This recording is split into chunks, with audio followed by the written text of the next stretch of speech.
Isa po sa pinakamadalas na naitatanong sa akin ay kung ano daw ba ang pinakamatibay na sasakyan. Nag-survey ako doon sa Facebook page natin na mayroong 248,000 followers. Kung ano ba sa tingin nila ang sasakyan na pinakamatibay. So heto po yung top 10 doon sa mga comments nila. Sa pang number 10 po natin ay itong Nissan Urban na 3rd generation. 1986 po nung ito ay inilabas at ito po ang considered na longest running generation ng Nissan Urban kasi umabot po ito ng 29 years bago napalitan. Meron po kami niyan dati dalawa na ginamit namin sa UV Express at masasabi ko pong subok na yan. Basta maayos yung driver at saka maayos ang pagme-maintain ay tatagal yung makina niyan. Ang kagandahan po kasi sa Nissan Urban, yung makina nito ay naka-timing gear. Wala na kayong iintindihin na magpapalit pa ng timing belt pagkaraan ng 60,000 or hanggang 100,000 kilometers. Sapat naman po yung 129 horsepower ng 2.7 diesel engine nito kahit wala siyang turbo. Tapos yung mga pang-ilalim po niyan ay talagang ready sa pang mabibigat na kargahan. Kasi yung sa amin po ay kinakargahan nyo ng 18 na pasahero. At nakakapag-round trip po yun ng 4 hanggang 5 beses sa isang araw. At sa loob naman po ng halos 10 taon ay maayos itong nakapaghanap buhay hanggang sa maibenta namin. Sa number 9 naman po natin ay ang Toyota Hiace 5th generation. Inilabas po ang Toyota Hiace 5th generation dito sa Pilipinas noong 2005. Tapos ang makina po nito noon ay 2.5 2KD diesel engine. Yung commuter po nito originally ay pang 15-seater talaga pero pagka yan ay binabiyahe ng mga nag-UV Express, pinagkakasya po dyan ang 18. Kayang-kaya naman pong dalhin nung makina niya at saka nung pangapang ilalim. Naglabas din po niya ng 13-seater na Grandia. Tapos meron din pong nilabas na 11-seater na Super Grandia. Pagdating po ng 2015, lahat po yan ay naging 3.0 1KD turbo diesel. Naging available po ang 5th generation Hiace hanggang 2019. Pero yung ganyang itsura po ay available pa rin hanggang ngayon bilang Hiace cargo van. Sa number 8 naman po natin ay ang 5th at saka 6th generation ng Honda Civic. Ang Honda Civic po ay unang inilabas noong 1976 pa. Meron po niyan fastback sedan at saka 3-door hatchback. Pero ang naging sikat po dito sa atin ay yung mga 1990s na Civic. Yung 5th generation po nito ay 1992 kung unang nakita. At pansinin po yan noon kasi mas kakaiba yung itsura niya. Siya lang po yung kotse noon na walang grill at saka aerodynamic talaga. Kung ikukumpara doon sa mga kasabayan niya na Lancer at saka Corolla. Ang mga unang labas po niyang 5th generation sa atin ay puro dekarburador pa. Tapos pagkaraan po ng ilang buwan o ng ilang taon ay nagkaroon na rin po ng naka-EFI. Pagdating naman po ng 1995 ay inintroduce dito sa Pilipinas ang 6th generation na Honda Civic. Yan po yung panahon na sumikat dito sa Pilipinas yung salitang VTEC.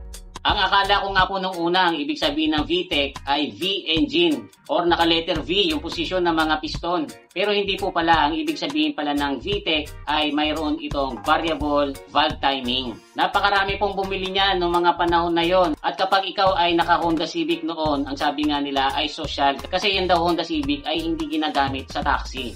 At dahil nga pong mayroong mga lumabas niyan na naka-VTEC engine, marami po ang nag-setup niyan na ginamit sa karera, especially sa drag race. Hanggang ngayon po ay marami pa tayong makikita niyan. 5th generation tsaka 6th generation na Honda Civic na magaganda pa ang kondisyon. At yung ibang ganyang modelo nga po hanggang ngayon ay ginagamit pa rin sa mga karera. Sa number 7 naman po natin ay ang Mitsubishi Adventure. Wala po yata ang car enthusiast dito sa Pilipinas na hindi nakakakilala sa Mitsubishi Adventure. Kasi yan po ang isa sa pinakapalasak na AUV noon na kasabayan ng Crosswind at saka Revo. Alam nyo guys, ang Mitsubishi Adventure ay marami po yung pangalan. Depende kung saang bansa nyo yung makikita. Kasi sa Indonesia, ang tawag po dyan ay Mitsubishi Kuda. Jolie naman po ang tawag dyan sa Vietnam. Freeka sa China. Tapos dito sa Pilipinas, syempre ang tawag dyan ay Mitsubishi Adventure na minomodel pa noon ni Ramon Bautista. Naging available po yan dito sa Pilipinas mula 1997 hanggang 2017. Meron pong degasolina na 4G63 ang makina. Tapos meron naman pong 2.5 diesel engine na 4D56. Nagkaroon din po ako ng ganyan na ginamit ko po noon nung nagsisimula pa lang ako mamasada. Kaya isa rin po ako dun sa makakapagpatunay na napakatibay po ng makina niyan. Basta alagaan nyo lang sa change oil. At saka syempre, huwag nyo kakalimutan palitan ng timing belt pagka dumating na sa 60,000 hanggang 90,000 kilometers. Ang naging problema ko lang po dyan sa Adventure ay medyo malambot yung mga leaf spring. Kaya nagdagdag pa ako. Sa number 6 naman po ay ang Toyota Revo. Technically, ito po ay ang pang 4th generation na Toyota Tamaraw. At marami rin po ito naging pangalan depende sa kung saan bansa nyo ito makikita. Kasi sa Vietnam at saka sa Taiwan po, ang tawag dito ay Toyota Zase. Condor naman, o kaya naman Stallion ang tawag dito sa South Africa. Unser sa Malaysia, tapos Kijang sa Indonesia. Naging available po ito dito sa Pilipinas mula 1998 hanggang 2003 bilang kapalit ng Toyota Tamaraw FX. Tapos ang platform po nitong Toyota Revo ay binase po sa pick-up na Toyota Hilux. Makakapili po kayo noon sa 1.8 gasoline engine at saka 2.4 diesel engine. Tapos ang daming trim levels po na pagpipilian yan. Ang pinakamura ay yung DLX. Sumunod po dyan ay mayroong GL, GLX. Yan po yung mga variants na nakikita ko noon na kasabayan kong namamasada. Tapos meron din po niya na medyo mas mahal, katulad ng Sport Runner, LXV at saka VX200.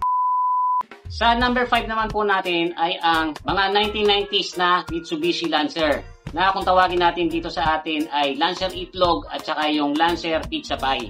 Sobrang uso po nitong mga Lancer na ito noong 1990s. At yung mga Lancer po na yan, hanggat mayroong langis ang makina at may kulang ng radiator, ay hindi nyo po yan basta-basta masisira. Sumobra po ang kasikatan niya noon kasi yung Lancer Itlog ay ginamit po ni Jackie Chan sa pelikulang Thunderbolt. Tapos yung Lancer Pizza Pie naman ay ginamit niya doon sa pelikulang UMI. Pero guys, hindi lang pang pelikula yung mga Lancer na yan kasi yan din yung mga Lancer na ginamit ng Mitsubishi para isali at saka manalo sa WRC. Diyan po nauso yung Lancer Evolution 3 at saka Evolution 4. Hanggang ngayon po, after 30 years, ay mayroon pa rin po mga gumagamit ng Lancer na yan. Isa na nga po ako doon dahil mayroon po akong project car na 1994 Lancer, kaya lang hindi ko pa natatapos.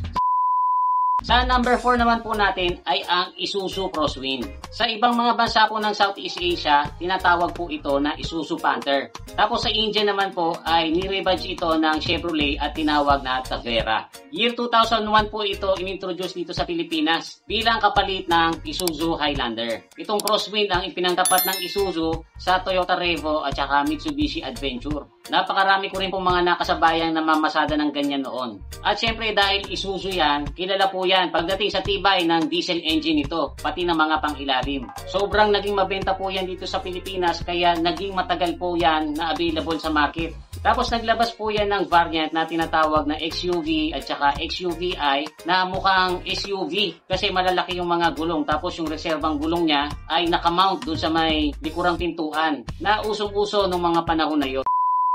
Sa number 3 naman po natin ay ang Mitsubishi L300. Ito po ang isang van na napakatagal na sa market kasi 1980s pa lang po ay mayroon ng L300 Versa van dito sa Pilipinas. Available po yan noon sa gasoline engine at saka diesel engine. Pero mas maraming pumipili nung naka-diesel engine na 4D56 din. Ang kagandahan po kasi dyan sa makina na 4D56, bukod sa matibay ay napakarami pong pyesang available. Kung sakali man na masisira nyo. Tapos lalong naging sikat itong L300 nung nagkaroon po ito ng tinatawag na FB. Kasi mas naging versatile. Kaya marami po mga negosyante, mga kumpanya ang bumili nito para gamitin na pang-deliver. Tapos ginagamit din po ito noon ng mga nag-school service kasi kasya po dyan ang 15 adult. So pag bata ang sasakay, mas maraming kakasya. Marami din pong gumamit ng L300 na mga ospital, ginawa po nilang ambulansya. Nung ibawal po ang makinang Euro 2 dito sa Pilipinas, hindi po nagpatinag yung L300 kasi pinalitan lang po ng Mitsubishi yung 4D56 ng Euro 4 compliant engine na kung tawagin ay 4N14. Hanggang sa ngayon po ay napakarami pa ring L300 na bumabiyahe. Marami po kayong second hand na mabibili niyan sa marketplace. Tapos kung gusto niyo naman ng brand new, ay makakabili pa rin po kayo niyan sa mga Mitsubishi dealerships. Sa number 2 naman po natin ay ang Toyota Tamaraw FX. Yan pong Tamaraw FX ay considered na pang 3rd generation Tamaraw. 1991 po yan noong dumating dito sa Pilipinas, pero ang unang lumabas po ay yung tinatawag na high side pickup. na ang makina ay di gasolina na Toyota 5K or 7K. Tapos meron din pong naka-diesel engine yan na Toyota 2C diesel engine. 1993 naman po nung dumating dito yung wagon type niyang FX na sumikat dito sa atin sa tawag na Darna kasi ang nag-model po niya noon ay si Miss Anjanette Abayari na gumaganap na Darna noon. And then, dyan din po nauso sa Tamaraw FX yung prangkisa na Mega Taxi na kung tawagin natin ngayon ay UV Express. After over 30 years ay makakakita pa rin kayo ng mga Toyota Tamaraw FX sa daan, lalong-lalo na sa may bandang norte, sa may Baguio, Sagada, or sa Mountain Province. At ang number 1 po sa pinakamatibay na sasakyan, ayon po doon sa survey na ginawa natin doon sa Facebook page natin, ay ang Toyota Corolla, small body at saka yung big body. Yung small body po ay ang 6th gen ng Toyota Corolla. Lumabas po ito noong 1987 pero dito sa Pilipinas, na-introduce po ito mga 1989 na. Front wheel drive po ito na may makinang 1.3 o kaya naman 1.6 gasoline engine. Yun naman pong Corolla big body, yan po ang 7th generation Corolla. 1991 po yan, inintroduce ng Toyota pero una po ako nakakita niyan dito sa Pilipinas, 1992 na. Tinawag po yung big body kasi kapag itatabi nyo po yan dun sa Corolla na small body ay malaki yung diferensya nung kaha nila. Isa po sa nagpasikat dyan sa Corolla big body noon ay ginamit po kasi yan ni Jo Marie Iliana sa mga karera noon. Bukod po sa maraming bumili niyan para gamiting private vehicle ay naging first choice din po yan ng maraming taxi operator dahil nga napakatibay. Tapos hindi lang yun guys, kasi yung mga Corolla na yan ay napakaraming pyesa. Kaya kahit na masira nyo ay hindi kayo mangangamba. Kahit sa auto supply, makakabili po kayo ng pyesa niyan. At kung gusto nyo mas mura ng konti, ay pwede rin kayong pumunta sa mga surplusan. Dahil nga po, naging kilala yung Toyota Corolla bilang napakatibay na sasakyan. Isa din po yan sa mga modelo ng kotse na may pinakamaraming nabenta sa buong mundo. So guys, itong mga sinabi ko sa inyong sasakyan na matitibay, although totoo po na matitibay yan, ay hindi ko po marerecommend na yan ang bilhin nyo kapag naghahanap kayo ng second hand na sasakyan. Kasi alam nyo guys, yung mga sasakyan, mentras na nag-iedad dyan, ay mas mabilis pong maglabasan yung mga sira nyan. So muli, ito po si Kuya Nick Nick na nagsasabing palagi kang lamang pag marami kang alam. Bye-bye!